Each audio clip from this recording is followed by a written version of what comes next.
రాష్ట్ర విద్యాశాఖ మంత్రి నారా లోకేష్ రెడ్ బుక్ ను పక్కన పెట్టి రాష్ట్రంలో విద్యా సంస్థలను చక్కదిద్దడానికి చర్యలు తీసుకోవాలని జిల్లా కాంగ్రెస్ కమిటీ అధ్యక్షుడు డాక్టర్ టీకే విశ్వేశ్వరరెడ్డి సూచించారు. ఈ సందర్భంగా ది రాజమండ్రి ప్రెస్ క్లబ్ లో ఈ రోజు జరిగిన మీడియా సమావేశంలో ఆయన మాట్లాడుతూ రాష్ట్రంలో విద్యా వ్యవస్థ చాలా దారుణంగా ఉందని, ప్రభుత్వ పాఠశాలలో ఉపాధ్యాయులు లక్షల నుంచి 1,50,000 జీతం తీసుకుంటున్న విద్యా ప్రమాణాలు అంతంత మాత్రంగానే ఉన్నాయని ఆందోళన వ్యక్తం చేశారు. తల్లిదండ్రులు తమ పిల్లల్ని ప్రైవేట్ పాఠశాలలోనే చేర్పించడానికి ఆసక్తి చూపుతున్నారని తెలిపారు. ముందుగా ప్రభుత్వ పాఠశాలల్లో టీచర్లుగా పనిచేస్తున్న వారందరూ తమ పిల్లలను ప్రభుత్వ పాఠశాలలోనే చేర్పించేలా చర్యలు తీసుకోవాలని కోరారు. ఈ సందర్భంగా ఉపాధ్యాయ దినోత్సవం పురస్కరించుకొని టీకే విశ్వేశ్వరరెడ్డి ఆధ్వర్యంలో సలహాదారు ఎస్పీ గంగిరెడ్డిని ఘనంగా సత్కరించారు. ఆయనకు కిరీటకం అలంకరించి పుష్పగుచ్చం అందచేసి దుశ్శాలువాతో సత్కారం చేశారు.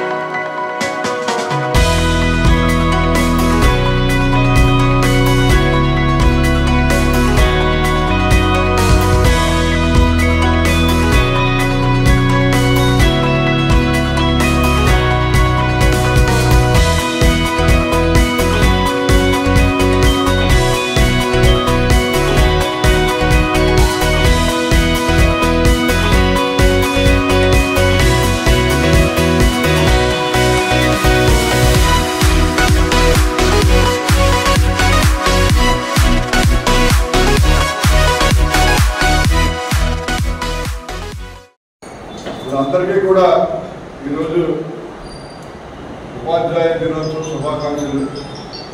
అలాగే ముస్లిం సోదరులందరికీ కూడా నిరాకరణ శుభాకాంక్షలు కూడా తెలియజేస్తున్నాం.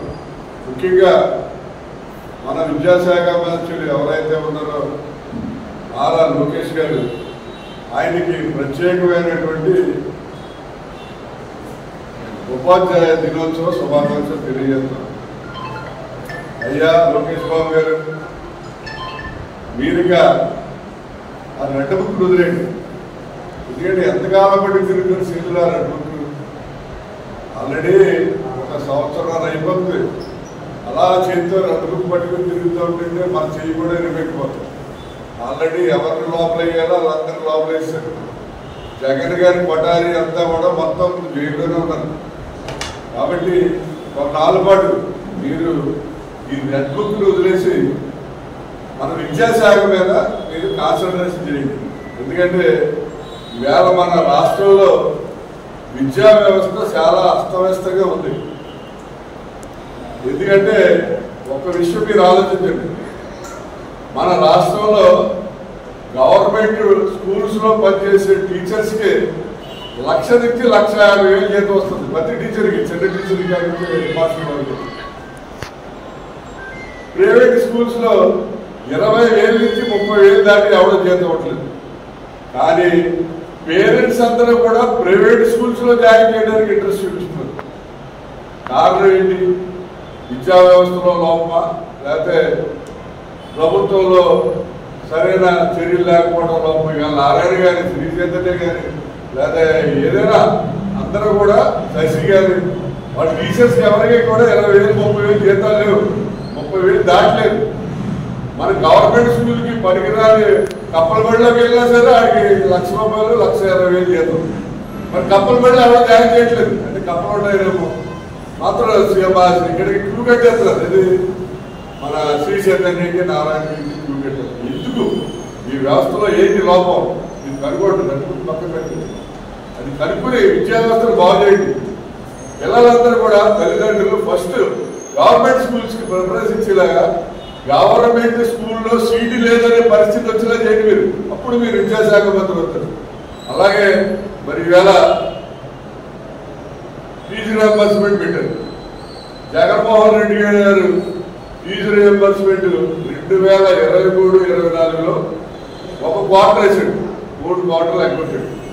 ఆయన ఏమనుకున్నాడంటే అంతకుముందు కాలేజీ అకౌంట్లు వేసేవారు. ఆయన మార్చేసి తల్లి అకౌంట్లు వేయడం మొదలెట్టారు. అతని ఉద్దేశం ఏంటంటే తల్లి అకౌంట్లు అయితే జగన్ గారి డబ్బులు సొంత డబ్బులు వేసేస్తాడని తల్లి అనుకుంటుంది, అందరూ అనుకుంటారు. అలా అనుకుని వేసాడు. పోనీ అలా పూర్తిగా వేసాడా? 23, 24లో ఒక క్వార్టర్ వేసాడు, 3 క్వార్టర్లు అకౌంట్. పోనీ మీ ప్రభుత్వం వచ్చింది 24, 25లో మీరు మాత్రం ఏం చేశారు? మీరు మళ్ళీ మార్చారు కాలేజీ అకౌంట్లు వేస్తారని. మీరు మాత్రం ఏం చేశారు? ఒక క్వార్టర్ వేసారు, 3 క్వార్టర్లు అకౌంట్. నేను ఒక ప్రశ్నిస్తున్నాను మిమ్మల్ని. ఈవేళ 23, 24లో డిగ్రీ పాస్ అయిన స్టూడెంట్స్, అలాగే 24, 25లో డిగ్రీ పాస్ అయిన స్టూడెంట్స్ సర్టిఫికెట్లు అన్ని కాలేజెస్లోని యూనివర్సిటీలో ఉంటున్నారు. వాళ్ళ భవిష్యత్తు ఏంటి? వాళ్ళ హైయర్ స్టడీస్కి వెళ్ళడానికి లేదు, ఉద్యోగం చేసుకోవడానికి లేదు. ఎంత దారుణమైన పరిస్థితి అంటే ఆఖరికి పైకి ఉద్యోగానికి వెళ్ళలేక, చదువుకోవడం లేక రాజమండ్రిలో బట్టల కొట్టులోను లేకపోతే బంగారు కొట్టులోను సేల్స్ కింద, సేల్స్ బాయ్ కింద చేస్తారు. ఆ రకమైనటువంటి మరి స్థితికి ఈవేళ వాళ్ళు ఎగజారిపోయేలా చేశారు. అసలు మీరు ఫీజు రియంబర్స్మెంట్ ఇస్తారా కదా? ఏంటి అని చెప్పాలి. విద్యార్థి భవిష్యత్తుతో మరి నాటకాలు ఆడుకోవడం ఏంటనేది మాకు అర్థం కావట్లేదు. ఎందుకంటే ఏం చేస్తారు వాళ్ళు? 23లో పాస్ అయిపోయాడు, డిగ్రీ సర్టిఫికెట్ లేవు, హైయర్ స్టడీస్కి వెళ్ళాడు, ఉద్యోగానికి వెళ్ళాడు. 24లో పాస్ అయిపోయారు, హైయర్ స్టడీస్కి వెళ్ళారు, ఉద్యోగానికి వెళ్ళారు. ఏంటి పరిస్థితి? ఇంత దౌర్భాగ్యమైన పరిస్థితి. మరి పిల్లలకి ఇబ్బంది పెట్టడం అనేది చాలా దారుణం. మరి చాలా మంది డిప్రెషన్ లో పోతారు, సూసైడ్ చేసుకుంటారు, పేపర్లో రావట్లేదు. కానీ చాలా దారుణమైన పరిస్థితి. దాని మీద మీరు దృష్టి పెట్టండి.